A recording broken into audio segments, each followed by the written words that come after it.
dudas en el chat de Zoom o en los comentarios de Facebook Live. Siendo todo de mi parte, les cedo la palabra al compañero Osmar Escobar, que nos hablará sobre su tema ya titulado El cólera morbus de 1833, una mirada desde la salud pública en Chihuahua. Adelante, compañero. Muchas gracias, Víctor. Ahí voy a compartir pantalla. Tengo una presentación de PowerPoint. Me avisan cuando se vea.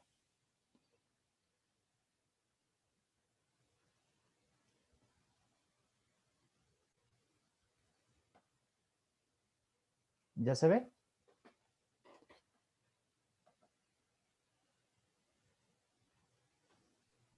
Sí, ya se puede ver. Gracias. Bueno, buenas tardes. Gracias por su asistencia. Y bueno, como lo mencionó el compañero Víctor, mi tema es el cólera morbus de 1833, una mirada desde la historia de la salud pública en Chihuahua. Y bueno, lo que les vengo a presentar básicamente es un fragmento de la tesis que me encuentro realizando. La tesis se titula Salud Pública y Terapéutica durante las epidemias de cólera morbus en la ciudad de Chihuahua. Y aquí tiene un periodo que abarca de 1833 a 1849. En dicha tesis y en dicha presentación, en este caso en esta ponencia, se pretende averiguar la forma en que el gobierno del estado de Chihuahua procuró la salud de sus ciudadanos durante la epidemia del cólera morbus ocurrida en 1833. Es decir, nos interesa averiguar cuáles fueron las medidas que tanto facultativos, médicos de la época y el gobierno del estado aplicaron para asegurar la salud colectiva de los ciudadanos en los tiempos de epidemia. Asimismo, también me interesa exponer o averiguar cuál era el corpus teórico, cuál eran las creencias médicas y científicas de la época que daban sustento o legitimidad a dichas prácticas. Es algo que vamos a ver en el desarrollo, ¿no? Y bueno, también me interesa saber cuál es la especificidad para el caso de Chihuahua. Con esto quiero saber qué es cómo vivió pues el estado de Chihuahua, la administración y las personas, la especificidad del caso. O sea, qué es lo que lo diferencia, no sé, de otro estado que haya sido azotado por el cólera morbus que el de Chihuahua, ¿no? Lo único sería. A ver, ¿qué pasa en lo siguiente? Se trabó.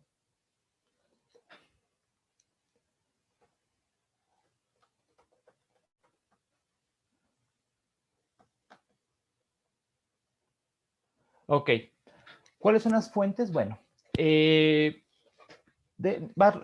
la documentación que voy a utilizar fue sacada del Archivo Histórico Municipal de Chihuahua.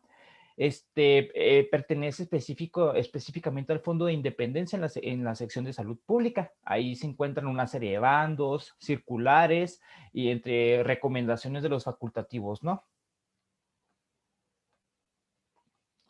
Para las fuentes secundarias, vamos a utilizar los trabajos de la doctora Paola Peniche Moreno, una estudiosa del cólera morbus para el caso de Yucatán.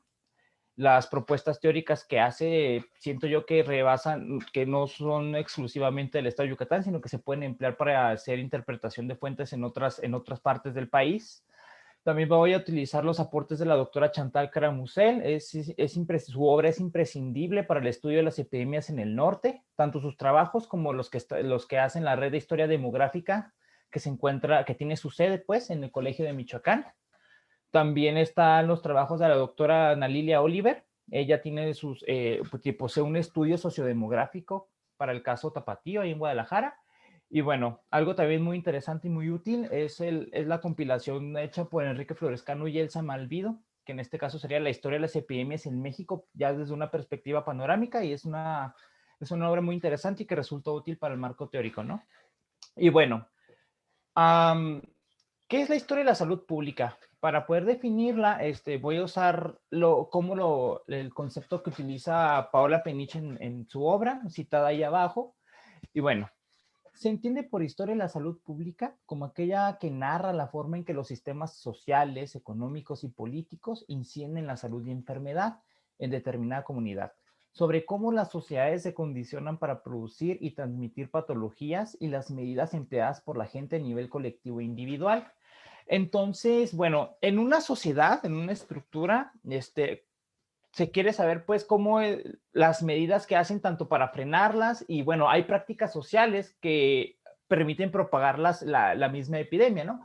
Por ejemplo, en una cuestión económica podría ser cómo es que la ampliación de las rutas comerciales en el siglo XIX con el auge del liberalismo, auge y expansión, permiten sacar enfermedades de sus nichos naturales, como lo es el cólera morbus, ¿no? Sale de la India. ¿Por qué? Porque las West Indies, las compañías, bueno, con el surgimiento de nuevas compañías comerciales inglesas, y con la ocupación militar, desde luego, facilita pues su expansión a otras partes del mundo.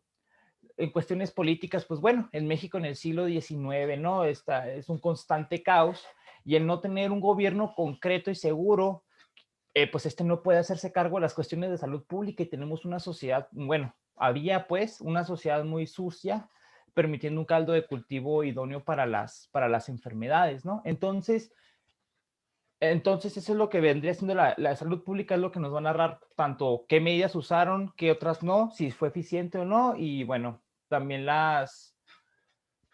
esas cuestiones sociales, económicas y políticas. Bueno, ya entrando de lleno con la enfermedad, bueno, el cólera morbus viene siendo una enfermedad infecciosa. Cuando entra en contacto con el organismo humano, ocurre una diarrea intensa junto con los vómitos y la persona fallece de una deshidratación severa. Los síntomas aparecen de 24 horas luego del primer síntoma. Bueno, la forma por la cual ocurre la infección es por vía digestiva, es decir, la persona que se enferma es porque consumió tanto un líquido como un alimento infectado por el bacilo, ¿no? Aquí tenemos una imagen vista desde el microscopio. Y bueno, el recorrido del cólera, así a grandes rasgos, es parte de la India y en 1817, luego lleva a Asia, se va a Europa y de Europa a América del Norte y así hasta, y bueno, en México llega en 1833 por el estado de Tamaulipas. Y bueno, para el caso chihuahuense, en este caso, pues es un contexto previo, ¿no? Antes de la llegada del cólera y bueno, Chihuahua ya había sufrido embates de otras epidemias, tales como el matlazáhuatl, la viruela y el sarampión, muy características del siglo XIX. Entonces, para 1833 entra una etapa epidemiológica nueva. La cuestión por la cual Chihuahua tenía contacto con estas enfermedades mortales eran por cuestiones comerciales, ¿no? Al igual que las otras tres que mencioné, ingresaron al estado por el Camino Real de Tierra Adentro, y bueno, alcanzaba lo que es la cuenca del río Florido, ¿no? Al sureste del estado de Chihuahua. Y hay algo muy interesante, hay un testimonio de Philippe Rondet, que es un europeo que viene de viaje por México, y bueno, aquí en esa cita que tengo ahí, Rondet nos platica cómo es que se le hace para ingresar al estado de Chihuahua, y me voy a permitir leerla. Dice, la hacienda se halla situada a la orilla del río Florido. Entra en este estado pasando por la hacienda de Canutillo, prosigue hasta la villa de Jiménez y de aquí se dirige al nordeste que encuentra el río Conchos en Santa Rosalía. Se me hace muy interesante este testimonio de Rondet porque las rutas trazadas en un texto del Colegio de Michoacán para el ingreso al estado de Chihuahua, es la misma ruta que Rondet siguió para poder ingresar al estado. Entonces es un testimonio muy interesante, ¿no? Sobre cómo es que la gente que provenía del centro-sur seguía esa ruta y fue ahí mismo que entró el cólera, ¿no? Y bueno, a Chihuahua el cólera llega en octubre del 1833. Y bueno, el gobierno del estado de Chihuahua ya sabía de la presencia de esta enfermedad, tanto en Cuba, en el cantón de Tamaulipas, y en otras partes, ¿no? Entonces decide publicar una serie de medidas en carteles, en zonas concurridas, bandos circulares, entre otras. Y bueno, el gobernador en curso era José Isidro Madero. Y básicamente las medidas era una higiene exhaustiva y colectiva, ¿no? ¿Por qué limpiar? Pues bueno, en el imaginario médico de esa época, en la ciencia también de ahí, de ese entonces, estaba en auge una teoría llamada el anticontagionismo, de ahí se desprende la teoría miasmática, ¿no? Entonces, ¿Cómo explicamos cómo se explicaba el origen de las enfermedades? Pues fácil. El mal aroma es el que te enferma. Entonces, un miasma básicamente es un mal aroma que proviene de un charco, de un cuerpo, de excrementos de animales, cualquier mal aroma. Entonces, si se inhala, eso ocasiona que te enfermes. No se hacía una higiene colectiva porque tenías que matar las bacterias, no, las bacterias todavía no se conocían para ese entonces, se van a descubrir para finales de ese mismo siglo. Y bueno, ¿qué es lo que nos dice la Junta de Sanidad y el gobernador? ¿Qué es lo que le recomendaba a la población chihuahuense decimonónica? Pues bueno, le recomendaba que tanto el ganado, cabras, cerdos, que estuvieran en el centro de la ciudad, en lo que actualmente es el centro, se pasaran a las afueras, específicamente a la banda, al otro lado de la banda del río. En este caso es el canal, ¿no? O sea, en ese entonces eran las afueras de la ciudad y que todos esos animales se tuvieran allá. ¿Por qué? Porque crean malos aromas, el constante excremento que se creaba, entre otras cosas. Entonces, para igual la matanza de reses que se hiciera en un lugar fuera de la ciudad. También la creas, bueno, se dejaron de construir cementerios a un lado de lo que fue la catedral y otros templos, ¿no? ¿Por qué? Porque en los tiempos de calor los cuerpos empezaban a oler mal. Entonces, por cuestiones de salubridad, vaya, empezaron a construirse a las orillas, ¿no? Y es algo que vemos hoy en día. Y bueno, para poder eliminar los miasmas del aire, se usaban una especie de filtros, lámparas, en este caso se quemaban pinos, ocotes y otras plantas aromáticas para poder matar el miasma, ¿no? O sea, lo contrario, un mal olor es un buen olor. Entonces se quemaban plantas con olor agradable. Y bueno, también resulta interesante que el gobierno ejerció acciones policiales, pues el gobernador Madero crea una policía específica para que, o sea, se cercioren del cumplimiento de las medidas que acordó la Junta de Sanidad y el gobierno. Y bueno, esto se castigaba con multas, ¿no? De 4 reales o 50 pesos, y bueno, ya depende de la acción que se cometía. Estos policías también estaban a cargo de procurar que la comida que se vendía en los expendios estuviera en buen estado, tanto la carne como las frutas o verduras, como lo menciona la documentación de la época. ¿Para qué? Para evitar una enfermedad en el estómago.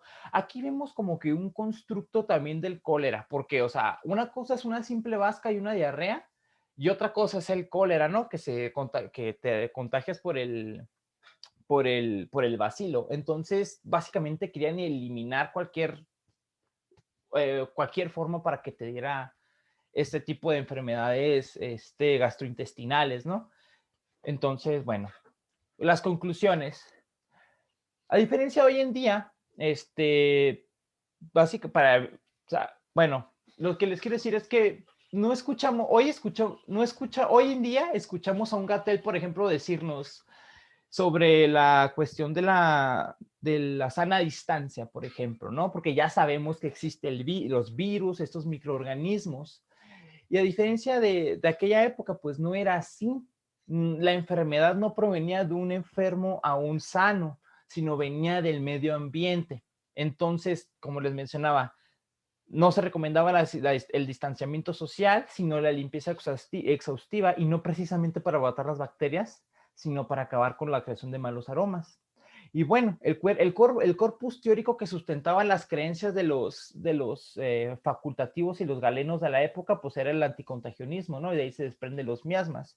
Resulta interesante ver en la terapéutica o en la medicina también un corpus teórico muy, muy antiguo, que data desde la antigua Grecia, no las ideas de Hipócrates, pero eso ya será en otra ocasión hablarles, que es muy interesante. Y bueno, también el gobierno del estado de Chihuahua ejerció acciones policiales para que se cumplieran las medidas y la limpieza tanto pública como privada.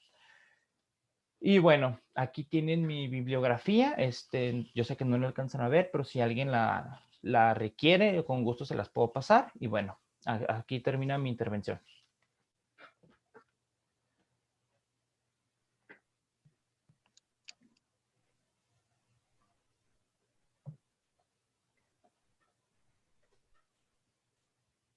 Muy bien, le agradecemos al compañero Smart por presentarnos su tema. En el programa seguiría nuestra compañera Katia, pero hemos tenido unos problemas con su presentación. No sé si el compañero Luis esté listo para presentar su tema, los disturbios raciales en Tulsa, Oklahoma, 1921, la tragedia vista desde la perspectiva de la Cruz Roja Americana.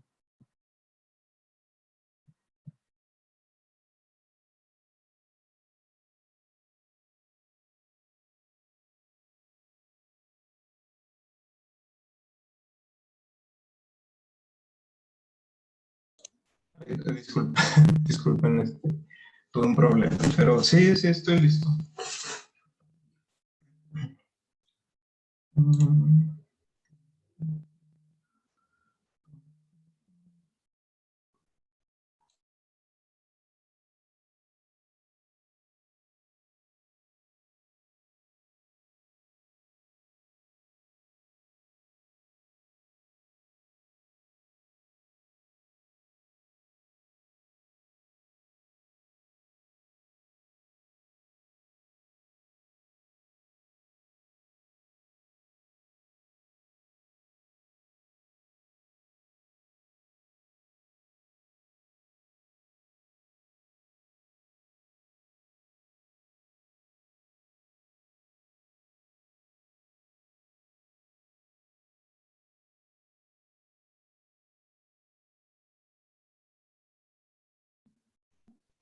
Ya se ve la pantalla.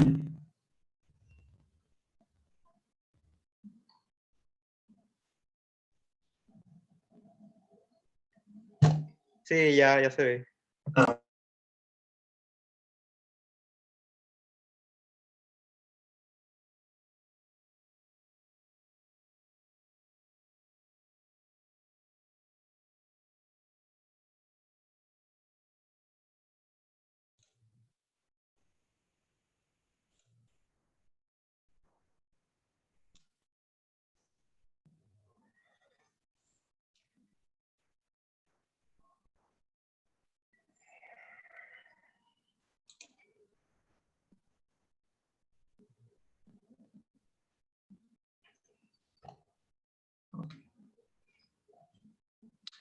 ok.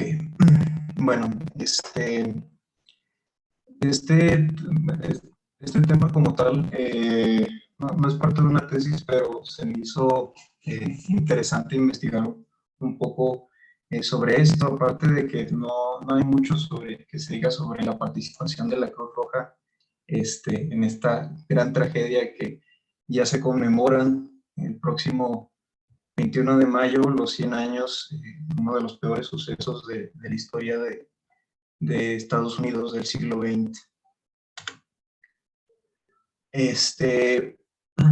Bueno, los principales aspectos fueron sacar cuáles fueron las principales acciones o los principales aportes que la Cruz Roja tuvo en torno a la tragedia, bueno, después de la tragedia de los disturbios raciales en Tulsa. Uno de los principales aportes históricos, y creo que el autor que ha hecho el mayor aporte teórico e historiográfico a este tema es Chris Messer, y él divide los factores que influyeron, o teóricamente que influyeron a, a llevar a cabo esta horrible matanza, y él lo divide en tres factores: el contexto social, el factor cultural y los factores estructurales o demográficos que componían la otrora ciudad de Tulsa en 1921.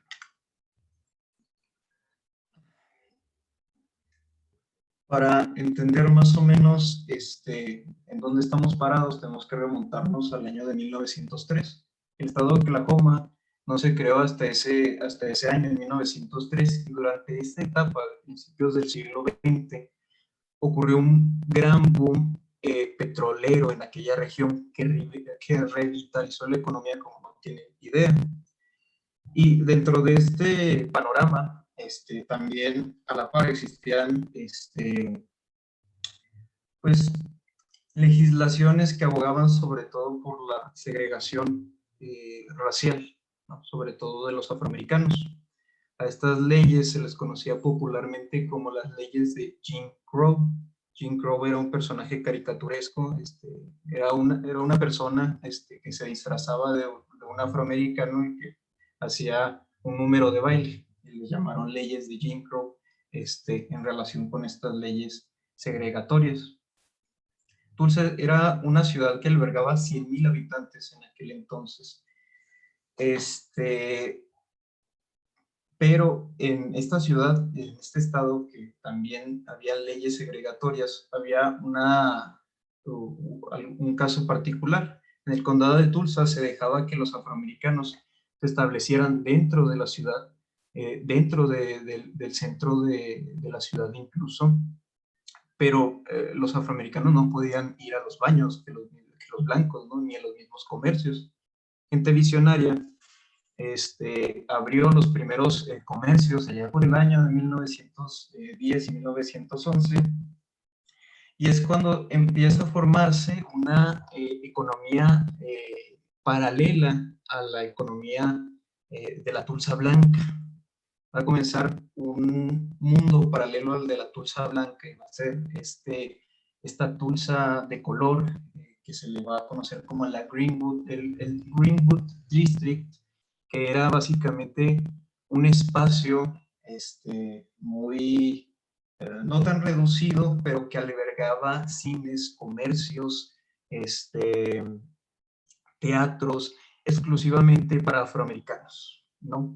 Uno de los principales líderes de aquel entonces, el llamado Booker T. Washington, va a comentar que el Greenwood District era como la Wall Street negra de aquel entonces. Ya entendiendo esto, y en aquel entonces Estados Unidos había salido de la Primera Guerra Mundial y muchos americanos blancos sin empleo se trajeron sus armas con ellos, ¿no? Una especie de obsequio, de recuerdo. Y aparte, Oklahoma era uno de los principales centros de afiliación del Ku Klux Klan. Ya se imaginarán, pues ven a la par a una comunidad floreciente afroamericana, ¿no? Y estos blancos que afiliados al Ku Klux Klan van a resentirse mucho por la situación que hubo en ese entonces, y van a buscar cualquier excusa para desencadenar algún linchamiento o incluso la destrucción de este distrito. Y es aquí cuando ocurre uno de los sucesos más rocambolescos de esta historia. Big Rowland era un lustrabotas que fue a un edificio que se llamaba el edificio Drexler en el centro de la ciudad. Iba a ir al baño de afroamericanos y en el elevador había una señorita blanca llamada Sarah Page. Entonces, nadie sabe qué diablos pasó, pero Rowland gritó y Sarah Page gritó y Rowland salió corriendo, ¿no? Muchos dedujeron que pues, a lo mejor había sido tocada o abusada, ¿no? Pero nadie sabe realmente qué es lo que pasó. Justo en ese día, el 31 de mayo, se publicó una noticia sensacionalista en el Tulsa Tribune diciendo que Rowland había abusado sexualmente de esta señorita. A Rowland lo pescan, lo llevan a la comisaría de policía. Varios afroamericanos armados van, intentan, forcejean con los blancos que están ahí en la comisaría. Se oyen disparos, los afroamericanos se repliegan al distrito de Greenwood y los blancos, una turba de blancos enojados, van y matan a quien se les ponga encima, ¿no? Hay que entender que muchos de estos eran veteranos de la Primera Guerra Mundial, ¿no? Entonces, fue también una operación, si podríamos decirlo, paramilitar incluso, que se cobró la vida de miles, de cientos de inocentes. Durante las próximas 15 horas, del 31 de mayo al 1 de junio, miles, cientos de edificios van a ser reducidos a las cenizas, miles de personas se van a quedar sin hogar. Se estima que 300 personas van a morir durante estos disturbios.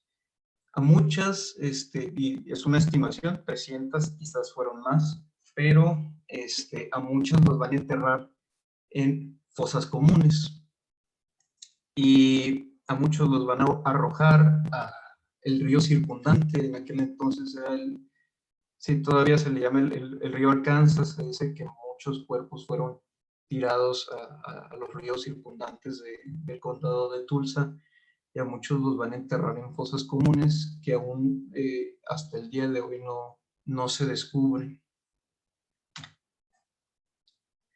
La entrada de los cuerpos de auxilio, en este caso de la Cruz Roja, que fue el principal organismo de auxilio de la salud, en ese entonces, no entra hasta muy entrado el 1 de junio. Primero va a entrar la Guardia Nacional, cuando se decreta el estado del sitio, cuando le piden al gobernador del estado,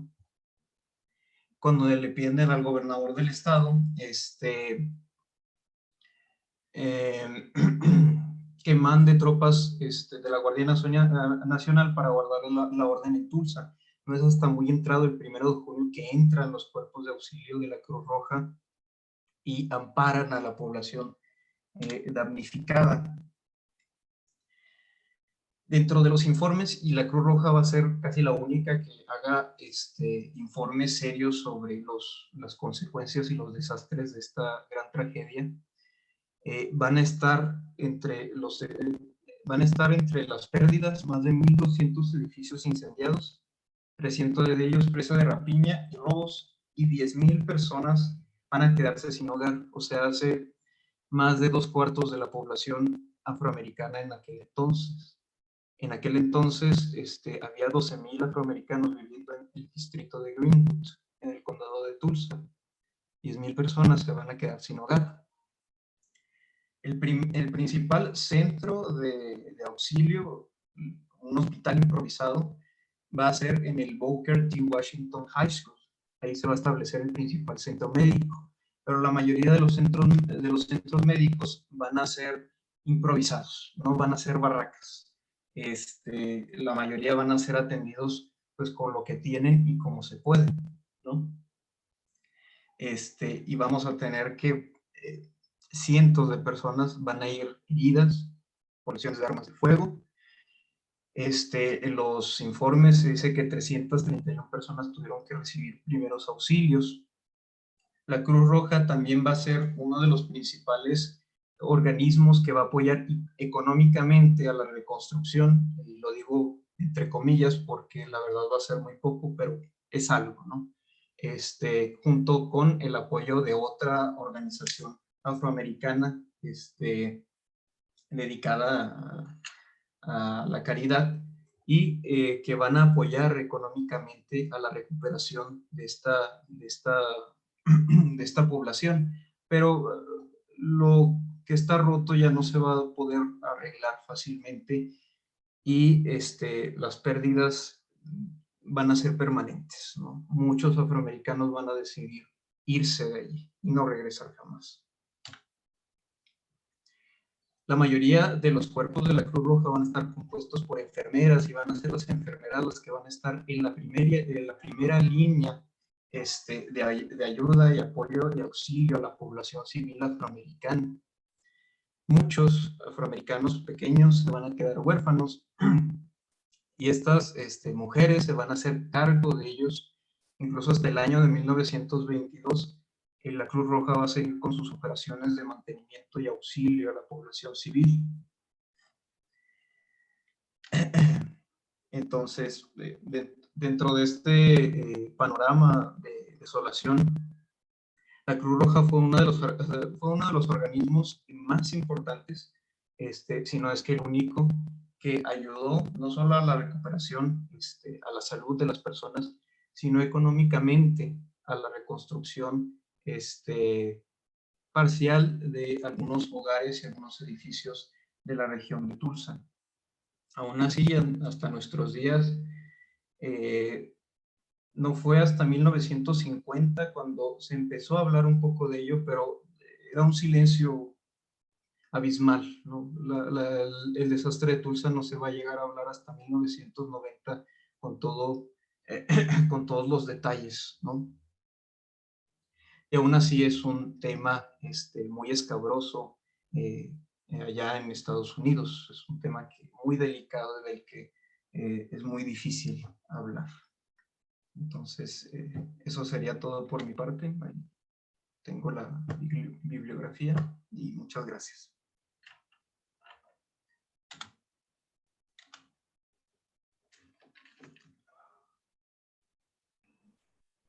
Muchas gracias, Luis. Le damos el espacio a nuestra compañera Katia con su tema esclavitud, trabajo y servidumbres, personas africanas y afrodescendientes en el Real de Minas de San Josep del Parral, siglo XVII. Yo les voy a presentar su presentación porque ella tuvo problemas con su exposición, así que permítanme un segundo.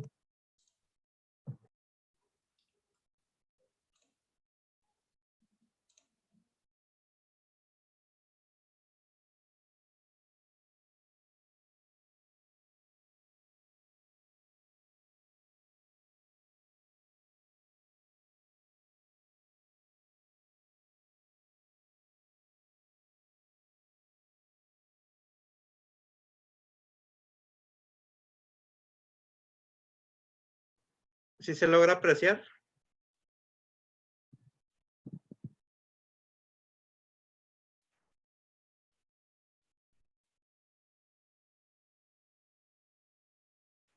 Sí, Víctor, muchas gracias. Ok, adelante. Gracias. Bueno, muchas gracias, Víctor, por ayudarme con la presentación. Y primero que nada, buenas tardes a todos y a todas. Muchas gracias por la invitación a participar en la Semana de la Historia, edición 2021.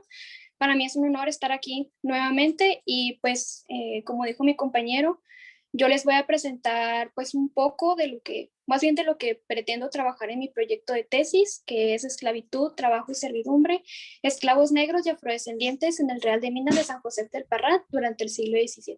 La siguiente, por favor.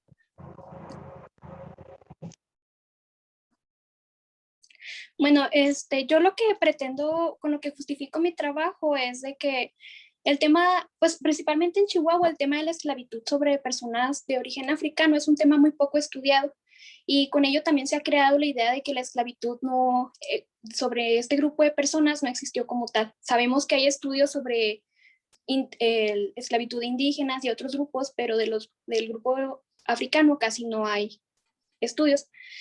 También pretendo investigar y documentar cómo fue la esclavitud durante la época novohispana, durante la Nueva España, ya específicamente en Parral durante el siglo XVII. También otro de mi justificación es que se rescate la historia de este grupo que ha sido invisibilizado en la historia de México. Sabemos de que el estudio de los grupos de origen africano tuvo su auge a mediados del siglo XX por el antropólogo Gonzalo Aguirre Beltrán. Él fue el primero en publicar y dar a conocer sobre, pues, en la cuestión de la academia, la esclavitud de los africanos, ¿no? Ya después, con este estudio, empieza a tener un boom muy interesante en estas últimas décadas, el estudio sobre la esclavitud de los africanos. La siguiente, por favor. Bueno, los objetivos que yo pienso que quiero tratar en mi tesis, pues más que nada principalmente son tres los más importantes, que serían cuestiones económicas, que yo lo que trato de aquí de hablar es dar a conocer el valor monetario del esclavo o la esclava que fueron adquiridos para aquí en Parral, para trabajar aquí. Después sería la cuestión social, la función que ejercen dentro de la sociedad y el papel que han tomado estos esclavos y esclavas de origen africano y afrodescendientes. También en la cuestión jurídica, de hablar sobre las leyes que defendieron o hablaron sobre las personas esclavizadas africanas o afrodescendientes, porque se tiene como que la idea errónea de que no existía quien protegiera a estos esclavos, pero realmente es todo lo contrario. Y también, como les había comentado en mi justificación, pues la negación de la negritud, ¿no? Como este grupo ha sido invisibilizado en la historia del norte de México y también pues rescatarlos, ¿no? De que sepan que existieron este grupo y hasta la fecha. La siguiente, por favor. Bueno, yo pretendo trabajar con las fuentes, con la fuente primaria del archivo histórico del municipio de Parral, precisamente con el Fondo Colonial, y yo pretendo trabajar con estas series, que sería Ley de Justicia, Compraventa de Esclavos, Protocolos, Hacienda y Tesorería, Testamentarias, Adulterios y Amancebamientos. Porque escojo estas series porque es donde encuentro yo más expedientes de las que hablan sobre estos esclavos africanos y afrodescendientes. La siguiente, por favor.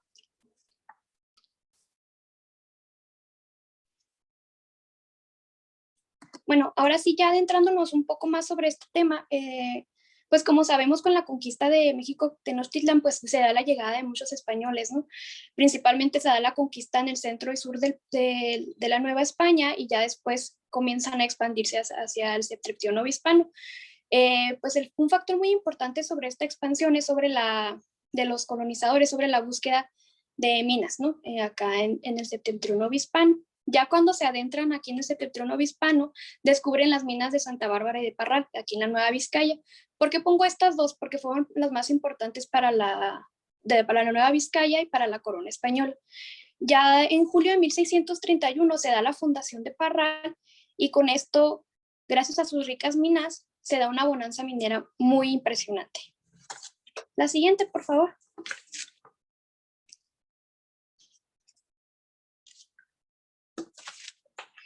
Perdón. Bueno, se crea, ¿no? San José del Parral se le consideró como un real de minas. Y lo que dice el autor Robert West es que este real de minas se consideró como una comunidad minera muy organizada.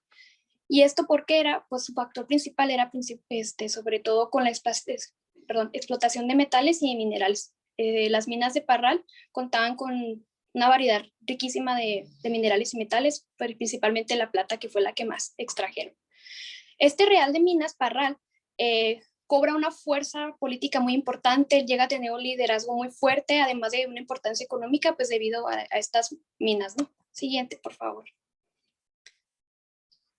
Bueno, ya Parral es considerado como un centro minero, y esto provoca la llegada de cientos de pobladores, ¿no? Debido a que hay pues suficientemente riqueza y suficiente trabajo para ellos. Tenemos un caso pues especial, que en ese entonces el gobernador de la Nueva Vizcaya decide trasladarse a Parral, y que la sede, la nueva capital de la Nueva Vizcaya sea Parral, pero por debidas cuestiones institucionales no lo dejaron quedarse por mucho tiempo en Parral, y se devuelve a Durango, la que es realmente la que era la sede de Nueva Vizcaya. La siguiente, por favor. Bueno, ahora sí, ya lo mero, la llegada de los esclavos africanos a la Nueva España. ¿Esto cómo se da? En 1510 se da una orden a la casa de contratación por parte de la corona española. ¿Y esta de qué trata? Pues es de que se da como que ya abiertamente que se empiecen a traficar esclavos africanos. Y esto también tiene parte importante de la Real Hacienda. ¿Por qué se da esta orden? Porque empieza a tener un auge muy importante la exportación e importación de esclavos, ¿no? Todo esto se debe a la demanda de mano de obra. Ya cuando se da la conquista de México Tenochtitlan, y ahora la Nueva España, en 1522 se autorizan las licencias para el tráfico legal de estos esclavos para que lleguen a la Nueva España. La siguiente, por favor. Bueno, se tiene un estimado de que entre estos años, en 1626 y en 1650, en el siglo que yo estoy trabajando, a la Nueva España llegaron alrededor de 200,000 y 230 esclavos africanos. El 75% de estos esclavos ingresaron principalmente por el puerto de Veracruz. Luego de ser ingresados por el puerto de Veracruz, se comercializaban. Principalmente eran en la Feria de Jalapa y en la Ciudad de México, para luego ser comprados por otros compradores y llevarlos a los distintos puntos de la Nueva España, ¿no? Lo principal para estos esclavos eran emplearlos en obrajes, minas, plantaciones de azúcar, en haciendas, entre otras. La siguiente.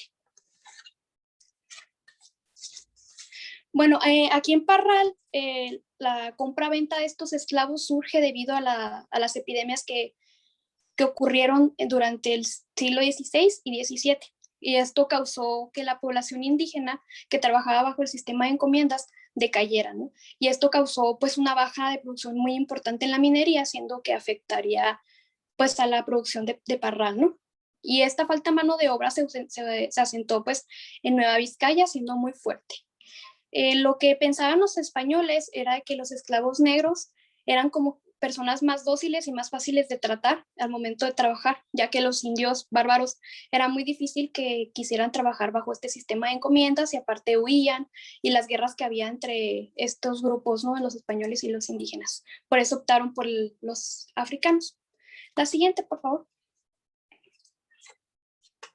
Bueno, los esclavos africanos, pues más que nada esto se convierte en un artículo de lujo debido a los costos elevados de estos esclavos. Además de que les comento que los únicos que podían acceder a esta compra de esclavos eran las personas de la clase alta, ¿no? Como les menciono, debidamente a los costos elevados que ellos tenían. El valor que se le daba, bueno, el costo que se les daba dependía de su juventud y de su complexión física. En este caso, Roberto Vaca en sus artículos, él menciona que un hombre de la edad de 20 a 40 años era evaluado más o menos en de 300 a 400 pesos. Hay que recordar que en esos tiempos 300 a 400 pesos era muchísimo dinero. También los niños pues eran vendidos en una cantidad de 100 a 150 pesos, dependiendo de la edad que ellos tuvieran. La siguiente, por favor. Bueno, yo me he encontrado en el archivo histórico de Parral varios casos de esclavos, en la compra-venta de estos esclavos, y los que más me han llamado la atención es de estos dos que aquí les pongo en particular. En este caso es de Beatriz, ella era una negra criolla que era ya, pues, se podría decir como que nacionalizada aquí de la Nueva Vizcaya, y ella la adquirieron en un costo de 400 pesos, pero luego fue vendida a otra familia, pues, por cuestiones que ya la familia decía que ya no le servía. Entonces la adquiere un capitán y es empleada en su hacienda. Ella trabajaba para la servidumbre. Otro de estos casos sería Sebastiano, un esclavo negro también. Él costó 1,100 pesos. Este es el costo más elevado que yo he encontrado en estos expedientes. Y él trabajaba también en una hacienda, y aparte de este esclavo Sebastiano, había otro esclavo africano y otra mujer que se llamaba Felipe, y no recuerdo el otro nombre de la mujer, pero eran 3 en ese testamento que yo me encontré. Bueno, la siguiente, por favor. Bueno, los trabajos principales de los esclavos aquí en Parral principalmente era para las minas, ¿no? O sea, ellos los adquieren para que trabajen en las minas debido a lo que les había comentado, a la baja de los indígenas.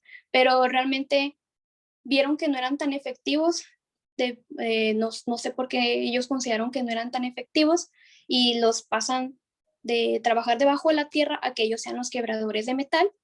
Y ya después, a mediados del siglo XVII, este empleo para ellos comienza a decaer, y mejor deciden emplearlos en otras cosas, que serían en la servidumbre, en las haciendas, en la agricultura, en cuidado de ganado, entre otras.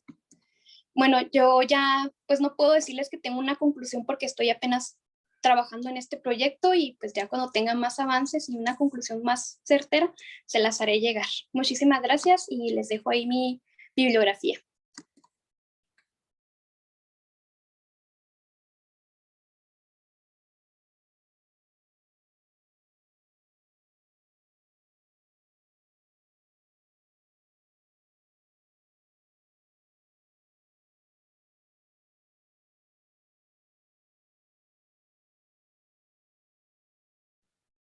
Muchas gracias, Katia. La siguiente ponencia le tocaría presentarla al compañero David Telles, pero lamentablemente no nos puede acompañar. Sin embargo, me hizo llegar un video donde expone su ponencia, así que me permito compartírselo.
Buenas tardes. Ahora les presentaré un poco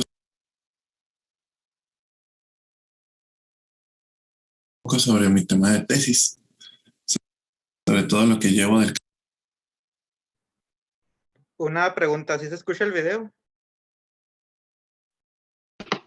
Sí, Gracias. Capítulo primero del mismo. Análisis de la memoria colectiva de Chihuahua, de Miyuki, Chihuahua. 27 de octubre del 87.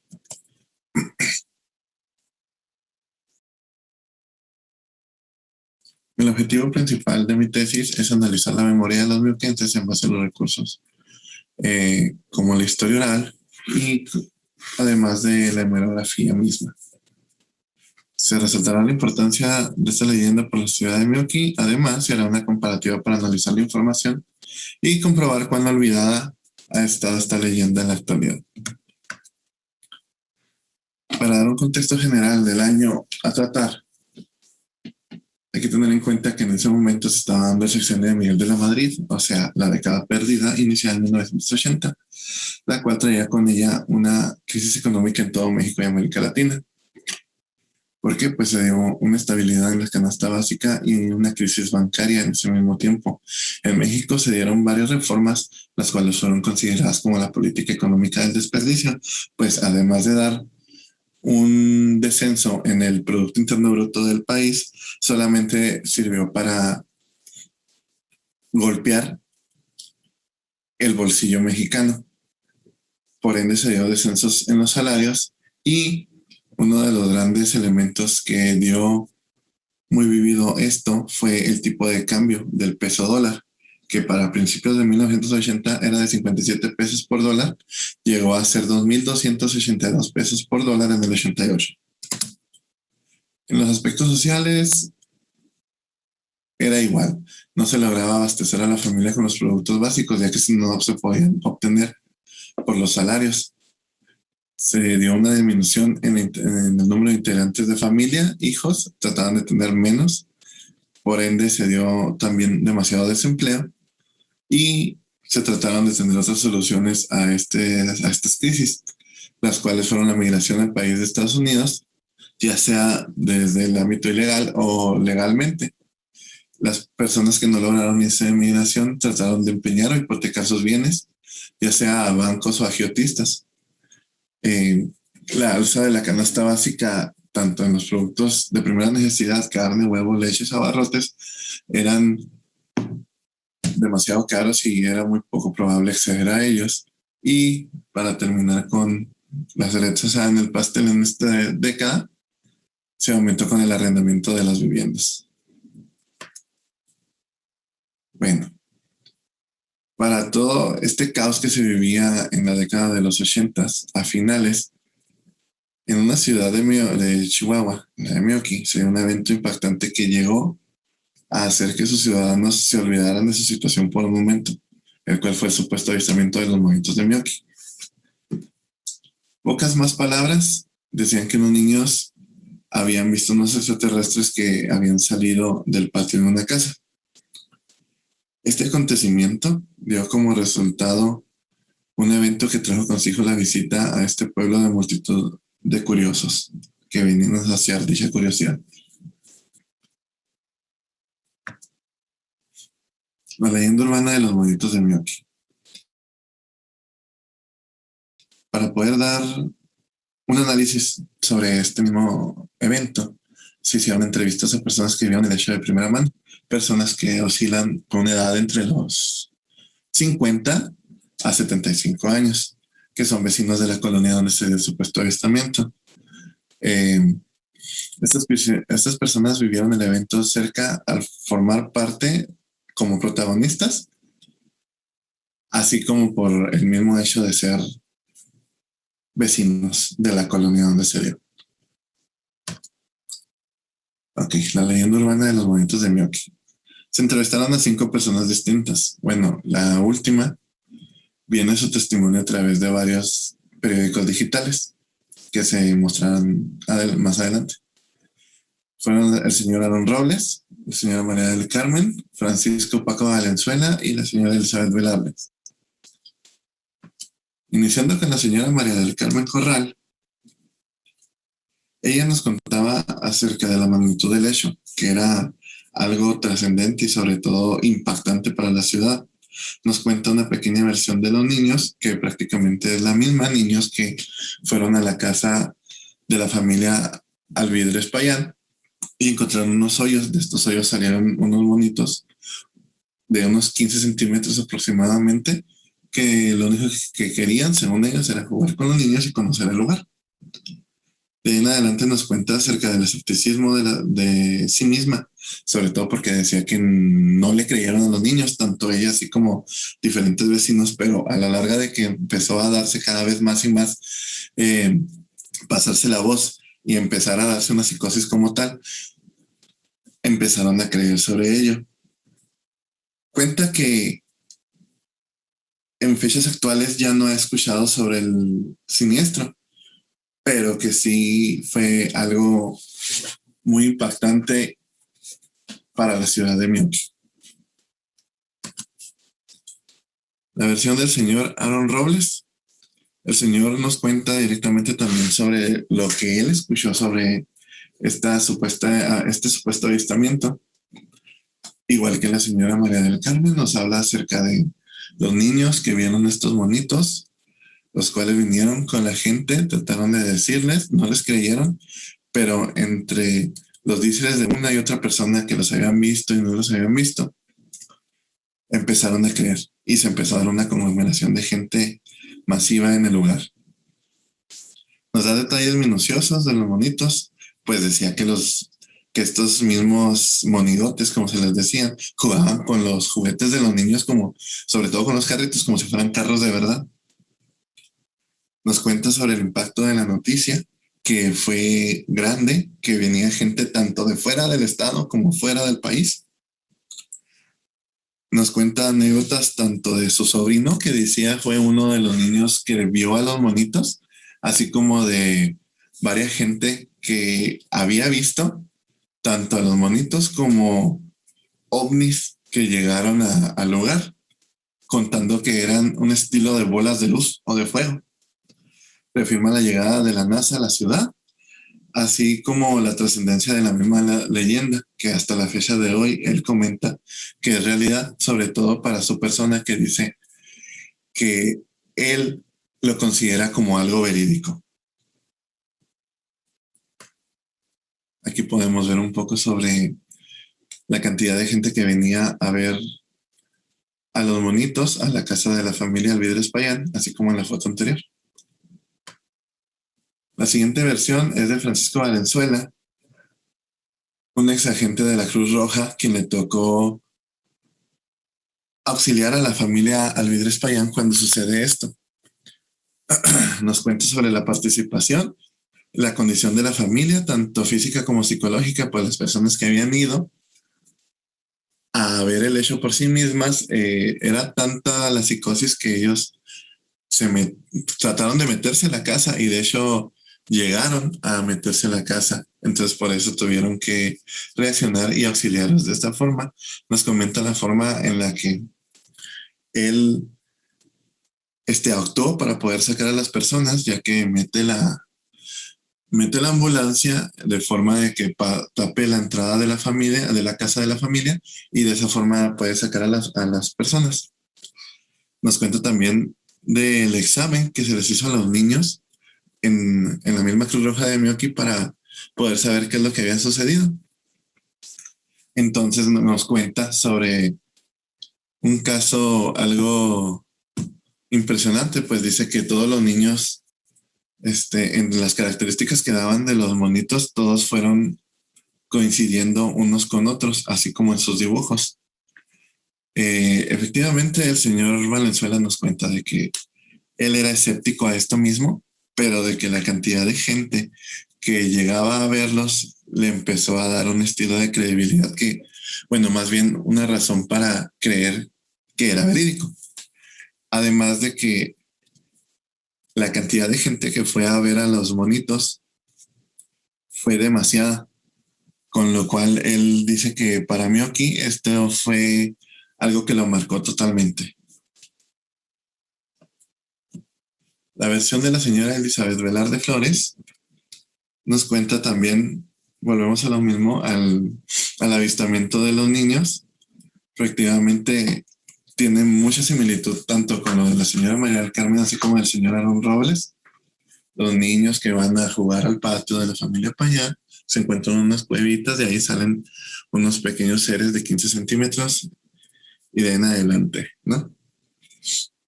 Nos detalla lo sucedido, como les decía anteriormente, pues ella no lo vio por sí misma, sino dices que empezó a escuchar de voz a voz de la gente.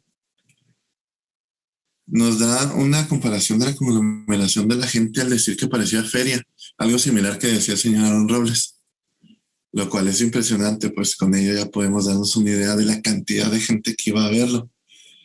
El trauma de la familia nos cuenta un poco, sobre todo que la familia no quería salir, no querían sacar a los niños porque tenían miedo de que les hicieran algo. Y sobre todo recuerda algo muy importante, que después de este hecho, los mismos mioquenses, perdón, empiezan a lucrar con este avistamiento al hacer, vamos a decir, un estilo de souvenirs, entre otros tipos de servicios que se daban a la hora de que llegaban los turistas, por decirlo de alguna forma, a la ciudad. Sobre todo también nos resalta la importancia que fue para la ciudad, pues la señora nos cuenta que había gente que venía exactamente del estado, así como fuera del país, tanto de Estados Unidos como de Europa. Nos dice que, según le decían, venía gente de España, de Alemania, de Francia, así como de Estados Unidos. Sobre todo nos cuenta sobre la NASA, al igual que el señor Robles, que decían que venían a investigar esto. Nos menciona también otro tipo de avistamiento, así como lo que contaba el señor Aaron Robles de las bolas de luz, pero la señora decía que sus vecinas habían visto ovnis cerca de su casa. Entonces, esa fue una razón directa para que la señora tuviera miedo tanto de salir de su propia casa, ya que, como decían que los monitos venían con los niños, ella tenía miedo a que le pasara algo a sus hijos.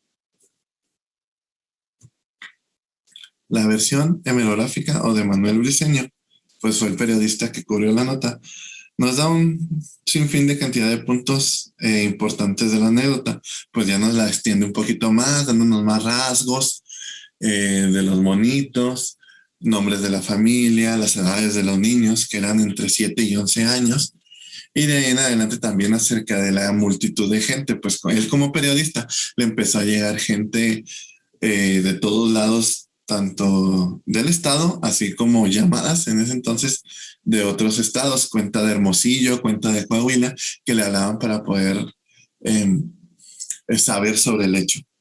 También nos habla acerca de la supuesta llegada de la NASA y sobre todo nos resalta misma importancia del hecho, así como los anteriores entrevistados, diciendo que a Mioki se le llegó a conocer como la tierra de los monitos. Los elementos importantes de las entrevistas que llegué a resaltar son sobre todo la interacción de los mismos entrevistados, que era proporcional a la cantidad de información expuesta en lo que vivieron. Hay que denotar un común denominador, que eran los sentimientos, que eran los de miedo, curiosidad y escepticismo, los cuales empezaban a ver alrededor de los testimonios y a la hora de analizarlos. Sobre todo también la importancia del supuesto avistamiento para la ciudad. Todos concuerdan con lo mismo, de que fue importante para la ciudad. Y sobre todo que gracias a la aparición de los monitos, la ciudad fue colocada en el mapa mundial. Gracias a ellos fue conocida tanto a nivel nacional como internacional. Este supuesto da a resaltar que tiene mucha importancia para estas personas que conocieron a esta leyenda, este supuesto avistamiento. Por el momento es lo que he tenido sobre mi capítulo, lo que he realizado, perdón. Y obviamente el capítulo expuesto anteriormente está sujeto a ulteriores cambios. Así que muchas gracias por su tiempo. Eso sería todo por mi parte. Muchas gracias.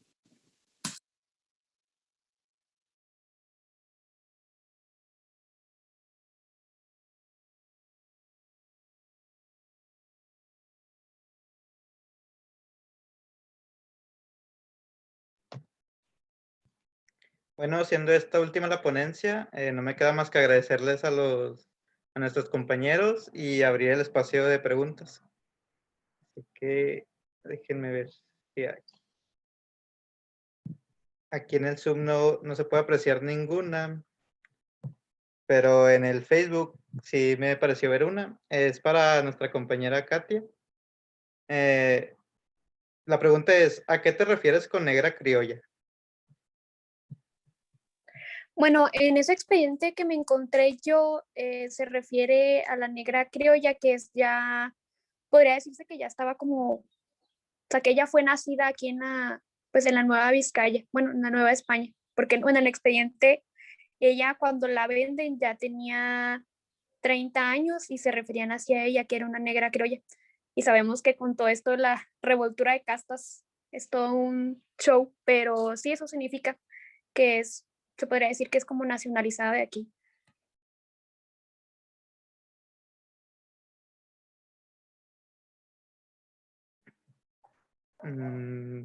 ¿Nadie más tiene preguntas? Vamos a esperar un momento a ver si hay más preguntas.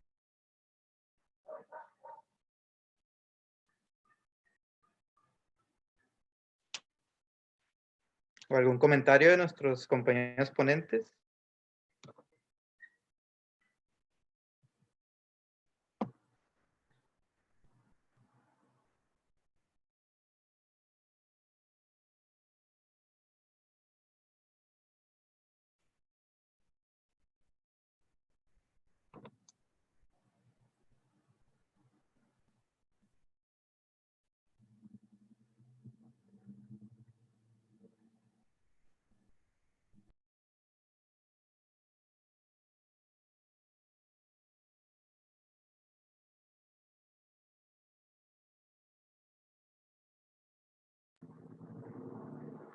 Al parecer no, ya terminamos con esta mesa de ponentes. No me queda más que agradecer a nuestros compañeros y convidar a los espectadores a que sigan en la siguiente mesa, en la mesa 3, que será a las 5 de la tarde. Muchas gracias a todos por su presencia y a los ponentes por su participación. Gracias a ustedes, hasta luego.